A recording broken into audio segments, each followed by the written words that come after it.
Kumusta muli? Mga minamahal po naming mga taga-subaybay sa araw-araw ng pagpapala. Pinili ka ng Diyos. Bakit?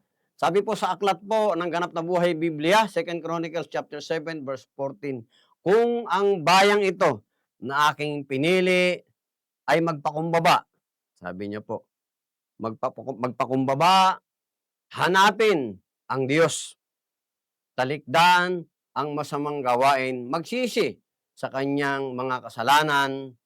Ang sabi po ng Panginoon, diringgin niya daw po tayo sa kanyang trono, sa kanyang kaharian. Pakikinggan niya po tayo. Patatawarin po ang ating mga kasalanan at muli niyang hihilumin o muli niyang ibabalik ang kasaganahan ng ating bayan. Sabi niya po sa English, if my people who are called by my name will humble themselves, seek my face, pray, and then turn from their wicked ways, I will heal them from heaven, I will forgive their sins, and will heal their land. Napakabuti po ng Panginoon.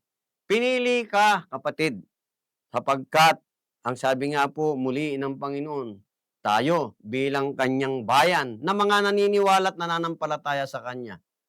Pinili po yun tayo bilang kanyang bayan. Ano pong sabi? Magpakumbaba. Ibig sabihin po ng pagpakumbaba, patuloy tayong lalapit na tayo'y meron pong paninikluhod na pag-aamin sa ating mga puso na tayo nga po ay nagkasala. Inaamin natin na tayo'y nagkamali. Yun po yung pagpapakumbaba. Ang paghahanap po sa mukha ng Diyos ay ang patuloy na paghahanap ng kapayapaan. Saan man tayo tutungo, saan man tayo dadako, tayo ay maging daluyan ng pagpapala ng Diyos ng kapayapaan. Dahil ang Diyos po ay prinsipe ng kapayapaan. Lagi pong nais ng Diyos, yung tayo po yung pinagmumulan ng mga mabubuting bagay. Tayo po yung kinakikitaan ng kaayusan, ng liwanag sa ating buhay upang maliwanagan ang mga taong nadidiliman sa kanilang mga problema, nabibigatan sa kanilang problema, tayo po ay makatulong sa kanila upang gumaan ang kanilang problema, magkaroon ng pag-asa sa kanilang buhay sa pamamagitan ng pagbabahagi ng salita ng Diyos. At ano pa pong sabi, magpakumbaba, hanapin ang kanyang presensya. Ano pong sabi, talikdan ang ating mga kasalanan. Talikuran po, ibig sabihin, 100% tatalikuran po. Ang pagsisisi po sa kasalanan ay hindi po masama yung pong pagtalikod, paglayo. Ngunit minsan po, nagagawa pa rin natin kahit na tayo tumalikod yung ating mga nagawang pagkakamali. Bakit? Dahil nga po sa kakulangan po ng marubdob na pagbubulay-bulay ng salita ng Panginoon, dahil ito po magbibigay ng lakas po ng ating pananampalataya na kung saan sa harap ng tukso, makatatagal, makatatatag po tayo kung ang salita ng Diyos ang siyang patuloy na nagiging sandata natin sa pakikipaghamok ng tukso sa hamon ng buhay dito po sa ibabaw ng lupa. At higit sa lahat po, sa pagtalikod sa ating kasalanan, tayo nagsisi, hinanap natin ang presensya ng ating Panginoon. Ano pong sabi niya po?